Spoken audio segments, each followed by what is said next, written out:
Hey everyone, welcome back to another video of this channel. आज की video में हम डिस्कस करने वाले हैं CSIR नेट दिसंबर 2019 के पेपर को और आज की जो हमारी सेक्शन होने वाली है वो है लीनियर अलजेब्रा। तो चलिए स्टार्ट करते हैं आज की वीडियो को। आज का जो हमारा क्वेश्चन है वो बेसिकली कुछ इस तरीके का है। इसमें हमें t belongs to capital R के लिए डिफाइन किया गया है m ऑफ t, जो कि एक ऐसा मैट्रिक्स होगा जिसकी पहली रो होगी 1t0, जिसकी दूसरी रो होगी 1 1 t स्क्वायर और जिसकी तीसरी रो होगी 0 1 1। और इतनी ही इंफॉर्मेशन जो है वो हमें दी गई है इस क्वेश्चन के अंदर। अब इस क्वेश्चन में बेसिकली क्या है कि हमें कुछ स्टेटमेंट्स दी गई होगी और हमें बताना है कि उनमें से कौन सी स्टेटमेंट जो है वो बिल्कुल सही होगी, और यही स्टेटमेंट्स जो है वो हमें दी गई है ऑप्शंस के रूप में। सबसे पहले हमें ऑप्शन ए में दिया गया है कि determinant of m of t जो है वो एक पॉलिनोमियल फंक्शन होगा t में और जिसकी डिग्री जो है वो बराबर होगी 3 के।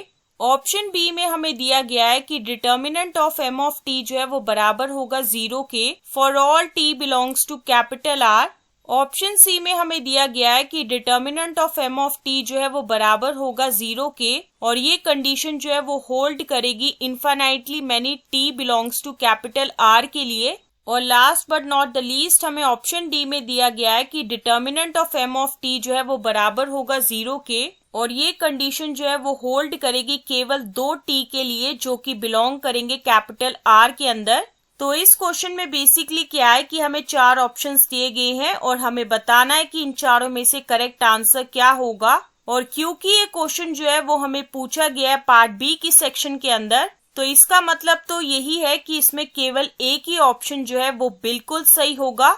तो चलिए डिस्कस करते हैं इस क्वेश्चन के सोल्यूशन के बारे में। जैसा कि आपको पता है कि t belongs to capital R के लिए हमने डिफाइन किया है m ऑफ t को, जो कि एक ऐसा मैट्रिक्स होने वाला है जिसकी पहली रो है 1t0, जिसकी दूसरी रो होगी 1 1 t स्क्वायर और जिसकी तीसरी रो होगी 0 1 1। अगर आप इस क्वेश्चन के चारों ऑप्शंस की तरफ गौर से देखो तो उन चारों ऑप्शंस में जो है जिक्र किया गया है determinant of m of t का। तो चलिए सबसे पहले हम कैलकुलेट करेंगे determinant of m of t को, जो कि बराबर होगा 1 इंटू डिटर्मिनेंट एक ऐसे मैट्रिक्स का जिसकी पहली रो है 1 t स्क्वायर, जिसकी दूसरी रो है 1 1 माइनस t इंटू डिटर्मिनेंट एक ऐसे मैट्रिक्स का जिसकी पहली रो है 1 t स्क्वायर, जिसकी दूसरी रो है 0 1 प्लस 0 इंटू डिटर्मिनेंट एक ऐसे मैट्रिक्स का जिसकी पहली रो है 1 1 जिसकी दूसरी रो है 0 1, which is further equal to होगा 1 इंटू ब्रैकेट के अंदर होगा 1 minus t square minus t into bracket के अंदर होगा 1 माइनस 0 प्लस 0,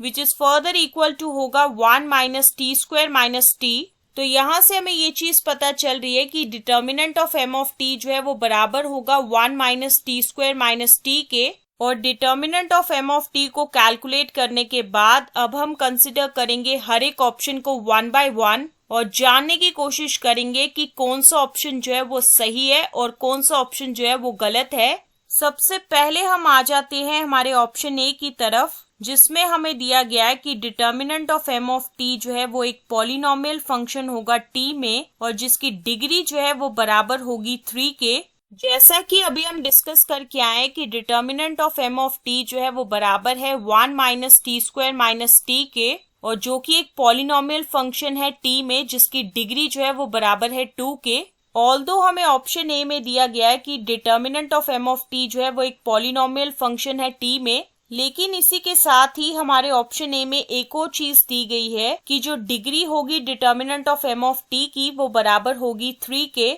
जो कि पॉसिबल नहीं है इस केस में। तो ऑटोमेटिकली हमारा ऑप्शन ए जो है वो बिल्कुल गलत होगा। ऑप्शन ए के बारे में डिस्कशन करने के बाद अब हम आ जाते हैं हमारे ऑप्शन बी की तरफ। ऑप्शन बी में हमें दिया गया है कि determinant of m of t जो है वो बराबर होगा 0 के for all t belongs to capital R। जैसा कि अभी हम डिस्कस करके आए हैं कि determinant of m of t जो है वो बराबर होगा 1 minus t square minus T के, और जब हम इसमें t की जगह 0 लेंगे जो कि बिलोंग कर रहा है कैपिटल R के अंदर, तो उस टाइम पे determinant of m of t जो है वो बराबर होगा 1 माइनस 0 का whole square minus 0, which is further equal to होगा 1 के बराबर, जो कि इस केस में 0 के बराबर नहीं है। तो यहाँ से हम ये चीज कह पाएंगे कि determinant of m of t जो है वो बराबर नहीं है 0 के, जब हमारा t जो है इक्वल टू 0 है, जो कि बिलोंग कर रहा है कैपिटल R के अंदर। लेकिन हमें ऑप्शन बी में दिया गया है कि determinant of m of t जो है वो बराबर होगा 0 के हर एक वो t के लिए जो कि बिलोंग करेगा R के अंदर, और जो कि पॉसिबल नहीं है इस केस में।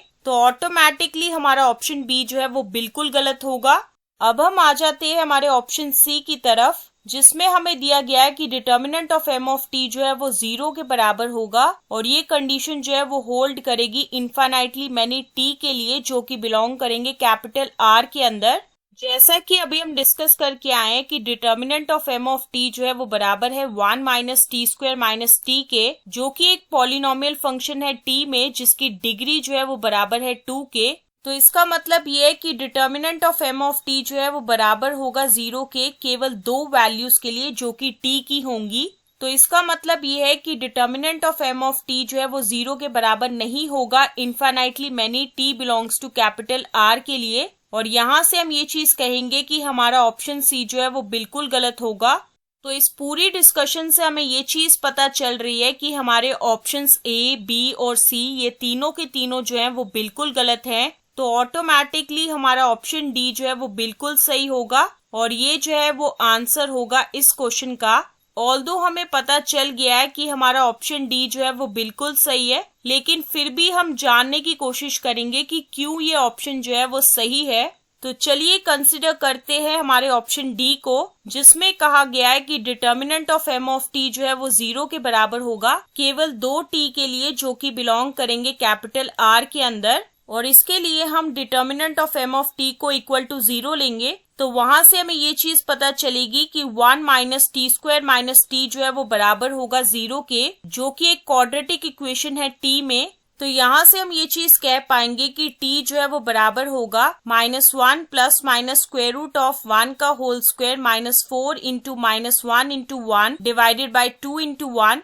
विच इज फर्दर इक्वल टू होगा -1 plus minus square root of 5 divided by 2। तो यहाँ से हम ये चीज कह पाएंगे कि determinant of m of t जो है वो बराबर होगा 0 के, जब हमारा t जो है वो बराबर होगा -1 plus minus square root of 5 divided by 2, और ये दोनों के दोनों t जो है वो बिलोंग करेंगे कैपिटल R के अंदर। तो इस पूरी डिस्कशन से हमें ये चीज पता चल रही है कि determinant of m of t जो है वो बराबर होगा 0 के केवल दो वैल्यूज के लिए जो कि t की होंगी, और वो बिलोंग करेंगी कैपिटल R के अंदर। तो इसी वजह से जो है हमारा ऑप्शन डी जो है वो बिल्कुल सही है, और ये जो है वो आंसर होगा इस क्वेश्चन का। और इस क्वेश्चन के सोल्यूशन के साथ ही हम एंड करते हैं आज की वीडियो को, और मिलेंगे नेक्स्ट वीडियो में नए क्वेश्चन के साथ। So stay tuned for the next video.